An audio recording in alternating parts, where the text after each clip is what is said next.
Hi everybody, this is Mrs. Lehman from Math with Mrs. Lehman. I hope everybody's having a fabulous day so far. Sorry I'm not in your class today to teach you directly, so instead I am making a YouTube video for you guys to watch during class and or at home. So what I need you guys to do right now is open up to page 49 and be ready to review your homework from yesterday. Another side note I'd like to say is that I expect to receive a great note from the substitute, as always. Your homework is done, you're ready to learn, you have a high level of participation, lots of cooperation, and please be helpful to the substitute while they are in here. I expect a wonderful note, and I expect you to give them the utmost of respect while they are subbing for me. Thank you very much. All right, here's what we're going to do. I'm going to go over the homework first, and then we'll go from there. So, your homework last night was on page 49. Yep, 49. And it says, once a commercial plane reaches the desired altitude, the pilot often travels at a cruising speed. So that just means that they stay at the same rate of speed, they're not changing it. On average, the cruising speed is 570 miles per hour. So that means there's 570 miles that they can cover in 1 hour. If the plane travels at this cruising speed for 7 hours, how far, that's our question, does the plane travel while cruising at this speed? So we know that the problem told us it's 570 miles, and that's for 1 hour. And our job is to figure out 7 hours. All right? So this is what that should have looked like on your paper. And to get from 1 to 7, you multiply by 7. So 570 times 7 is what you needed to do for your math. So 7 times 570. 7 times 0 is 0. 7 times 7 is 49. I carry the 4. 7 times 5 is 35. Plus 4 is 39. So your answer would be the plane travels 3,990 miles in 7 hours. All right. Hopefully a lot of you got that correct. If you need to ask a question, the substitute can always pause the video and answer any questions you may have. The next question is 46. It says, Denver, Colorado often experiences snowstorms, resulting in multiple inches of accumulated snow. During the last snowstorm, the snow accumulated at 4/5 inch per hour. So that means they're getting a little under an inch of snow every hour. It says if the snow continues at this rate for 10 hours, how much snow will accumulate? So one way of looking at this, when we see inch per hour, the 4 goes with, so that would be 4 inches in 5 hours. And I got that right from that fraction up there. Now we are trying to figure out 10 hours. So again, we're looking for the connection from one side to the other. To get from 5 to 10, we would multiply by 2. 4 times 2 would be 8 inches. So how much snow will accumulate was our question. Denver will accumulate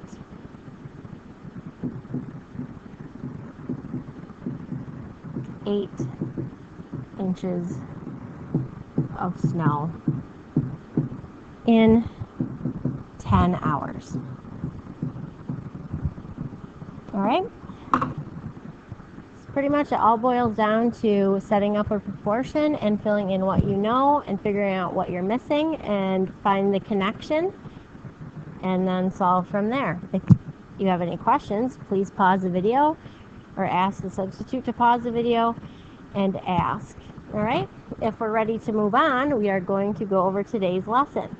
Today's lesson is lesson 18. So if everybody could please turn their books to page 50.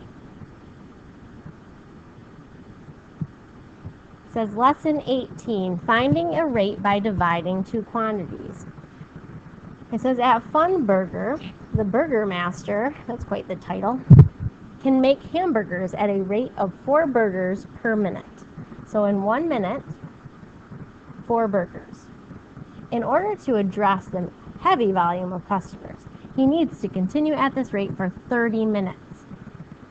If he continues to make hamburgers at this pace, how many hamburgers will the Burger Master make in 30 minutes? So again, we use what we know.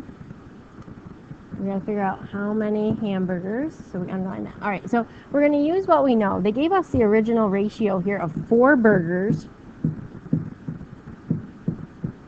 And that's per minute. Now, it doesn't say the number there, but when it says per minute or per hour or per gallon or whatever you're talking about, and it doesn't give a number, that number implied is 1. All right, so now we have to figure out, instead of 1 minute, what if we have 30 minutes? The Burger Master is going to be super busy. To get from 1 to 30, we multiply by 30. So we have to take 4 and multiply it by 30. 4 times 30, well, I know 4 times 3 is 12. Add that 0 to the end, and you would be making, if you were the Burger Master, you would make 120 burgers in a half hour or in 30 minutes. Okay? So let's write that out. In 30 minutes, the Burger Master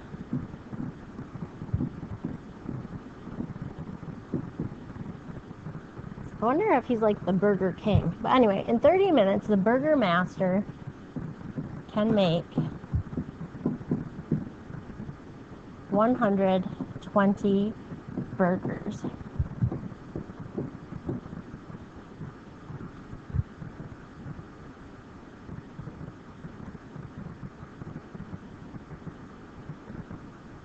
All right, let's go ahead to the next question.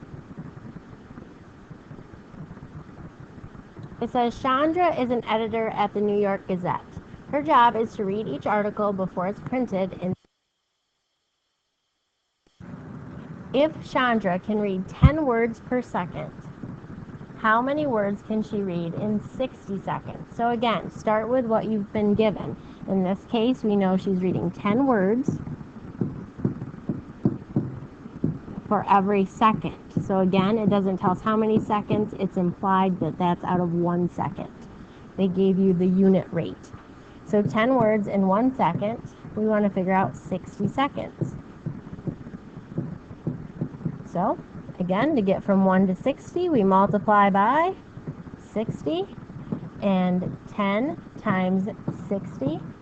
So 1 times 6 is 6. I'm going to add both of those zeros on the end. So that would be 600 words. So 60 seconds is a minute, so we could say that she can read 600 words per minute or 600 words for every 60 seconds. So how many can she read in 60 seconds? Chandra can read 600 words. That's fast. 600 words per, let's change it to minutes, per minute, which is for 60 seconds. Okay, if you have any questions, please at this point raise your hand and ask for clarification from the substitute. All right, if not, we are moving on to the next page. So please flip your book to page 51. What's going to happen here is we have a set of exercises, and it says use the table below to write down your work and answers for the stations. So instead of doing stations today, since I'm out, we are going to do these one at a time. So on the next few pages of my Smartboard lesson, I'm going to have the problem. You are going to write your answers in these boxes. So the first one we're going to go over is question 49 right here. You are going to do all your work in this box right here. All right, So here we go. Let's go to the next question. I'm going to do my work that you are writing in this box on the next page, but you're writing it in the box on page 51. Okay? Here we go. Exercise 49. Helena works for a publishing firm. She is considered an average typist and can type 52 words per minute. If she continues at this rate, how many minutes would it take to type 104 words? So again, start with what you know. They gave us the info, 52 words per minute. So let's write that down in that box. So 52 words per minute. That means out of 1 minute.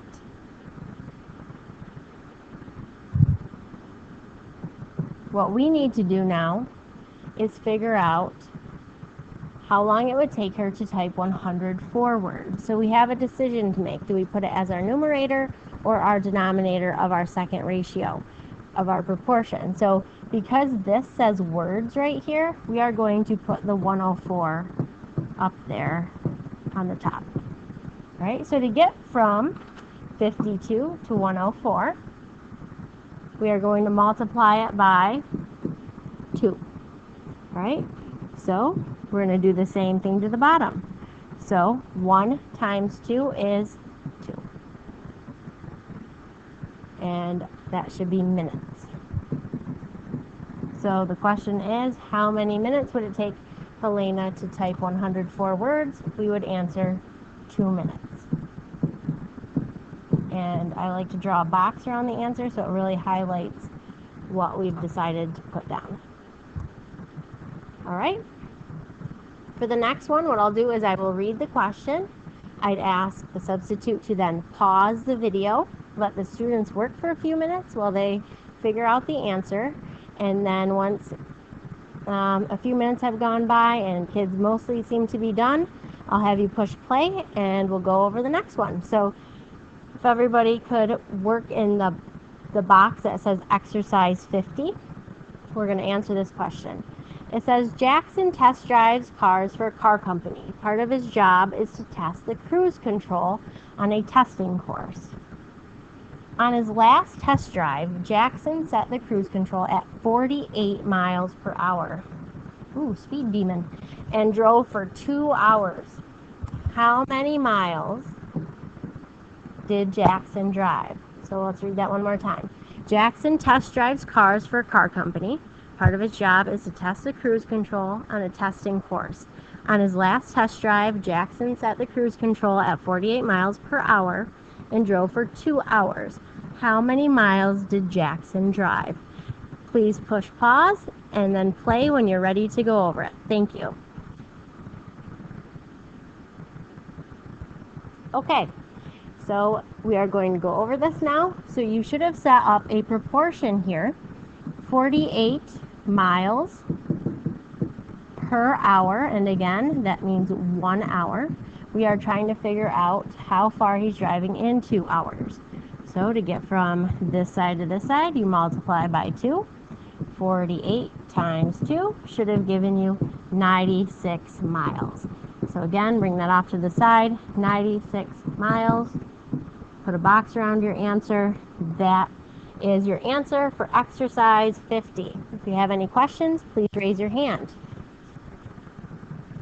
Otherwise, we are moving on to the next question, which is exercise 51. So you're completing this in the box that says exercise 51.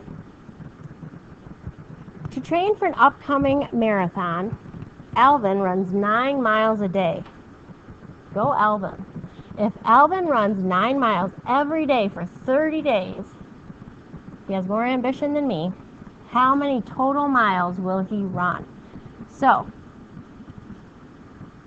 I would like you to now pause the video, take a few minutes, set up a proportion, and when you're done, we'll come back to review how to do it.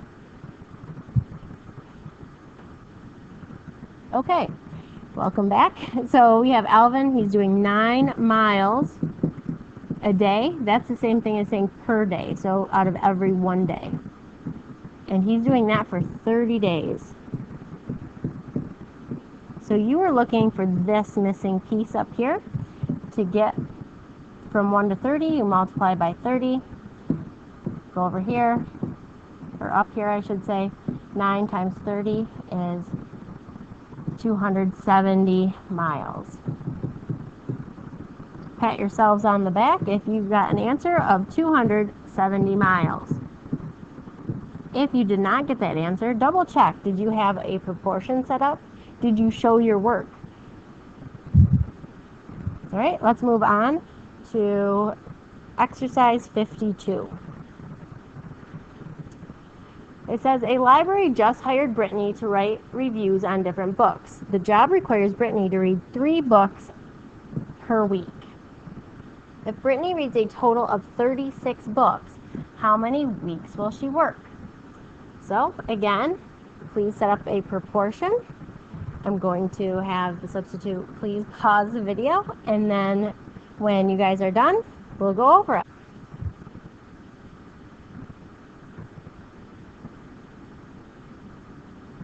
Okay, so what you need to do for this is you're writing 3 books, and that's per week. So again, for 1 week.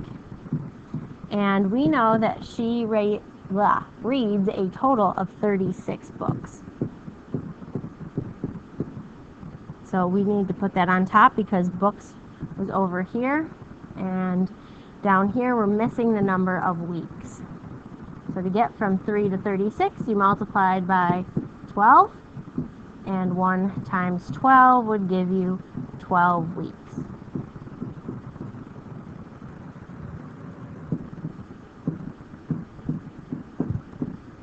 Please raise your hand at this point if you got that correct. All right, exercise 53. Notebooks are on sale for 4 notebooks per $1. Mrs. Day wants to buy notebooks for her students, but only has $12 to spend. How many notebooks can Mrs. Day buy? So she is buying 4 notebooks per $1. She has $12. So please pause the video and do the work, and I'll see you in a second.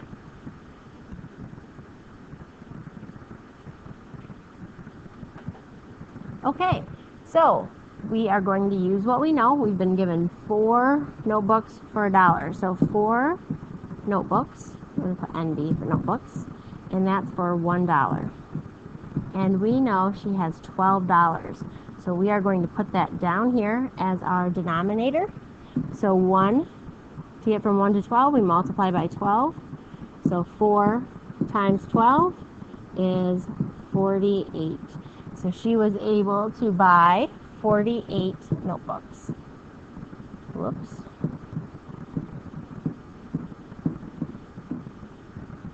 I'm going to erase that N and make it a little nicer. 48 notebooks, box in your answer. All right? So, I believe that was the last. Oh, nope, we have one more. Okay, so we're going to do exercise 54. I will read it with you, and then you are going to work on it, and we'll go over it. It says, Kevin hopes to earn a college basketball scholarship. To improve his shooting skills, Kevin shoots 50 baskets per day. If Kevin shoots 50 baskets every day for 60 days, how many shots would Kevin take?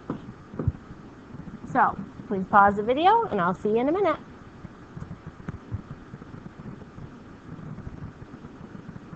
Okay, I'm back. What we're going to do is set this up. We have been given 50 baskets per every 1 day. We now know that he does that for 60 days. Again, days go on the bottom, so we're going to keep that on the bottom. 1 times 60 is 60. 50 times 60. So again, multiply 5 times 6, that gives you 30. And then tack on those 2 other zeros. So that would be 3,000 baskets.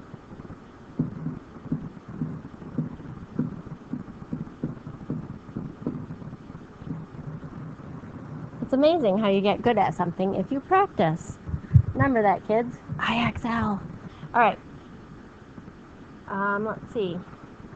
This is your homework. It is due tomorrow. I guess really that would, for you guys, it would be Monday. Oops. Trying to write where it won't let me. Okay, so it's due on Monday. It gives you some really technical, fun stuff there in the lesson summary. My advice to you is use a proportion. It says Ngun earned $17 per hour tutoring athletes at Brooklyn University. If Ngun tutored for 12 hours, how much money did she earn this month? If Ngun tutored for 19.5 hours last month, how much money did she earn last month? All right, and then the next question says the Piney Creek Swim Club is preparing for the opening day of the summer season.